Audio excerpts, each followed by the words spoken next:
Walang man ako nakakita ng patay na may kuto. Siguro may kuto talaga yan nung nabubuhay pa. Nangati pati ulo ko karaniwan na. Lumalabas ang kuto kapag naembalsamo na ang isang tao. Rest in eternal happiness.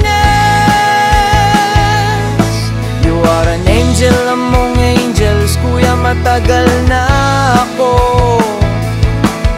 naka-follow sa ninyo. Sana mapansin nyo.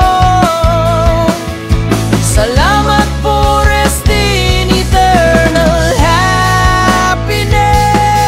happiness. One angel among angels. Paliwala na sa'yo, Lods, no. Kahit matulog pa, siguro dyan imbing patulog mo. And by my good job, your dedication to your work is truly inspiring. Especially in such a delicate field like jello. The United States, We have the body the opposite way.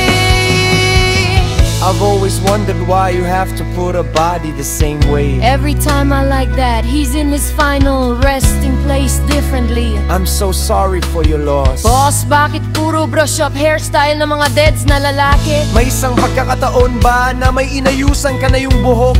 Nakaporma tulad nung buhay pa, tama yan brother. At lakas loob lang gumawa at sabi nga wag tayo mataon sa kamay na nangung sa buhay. Patuloy lang yan bro, manalangin lang kayo para protektahan, ingatan ng Diyos, God bless. Suklay ba kasama nyo sa pagtapon sa mga basura kahingi ni Krisan? Baka maputo yung client, madamay pa sa iba. O kaya madagurmit ang staff. O hanggang di nangangat sengkaw ng ulibot. Sa pinsan ko pumanaw, good pa yung bababa yun sa pagkakaayos ng embasador. Mahal nyo o sirang trabaho nyo. Sabi nga po ang gawaing di inayos ay masahol pa sa gawaing di tinapos. Kung mayroon mang hindi magbabago, yun yung ipinangako ko sa sarili ko na hindi ako papayag na lalabas ng morgue. Ang bawat patay na hahawakan ko na wala sa ayos. Kapag ang bungang kahoy ay hitik sa bunga, pilit na pinupukol po yan bro. Mas tumatamis po ang tagumpay kapag pang iba't ibang uri ng lasang pagsubok sa buhay. More blessings to come on, more sabi nung isang content creator. Kapag wala daw siyang basher, wala daw saan mamointa. Pag may basher comings, madami ka ng followers.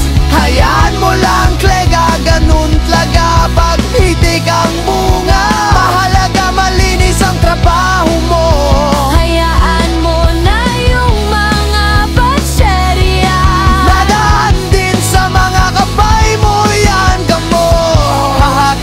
Huwag mo intindihin ang mga basher na yan sin. Mga walang magawa sa buhay, mga yan. Ginyan talaga ka morgue, yan at ipanalangin mo. Ningnon ko'y Lord ang mga buser. Hayaan nyo na po lahat ng mga bashers niyo po siguro ay naiingit lang. Yan sa inyo, kaya ganyan sila, diba?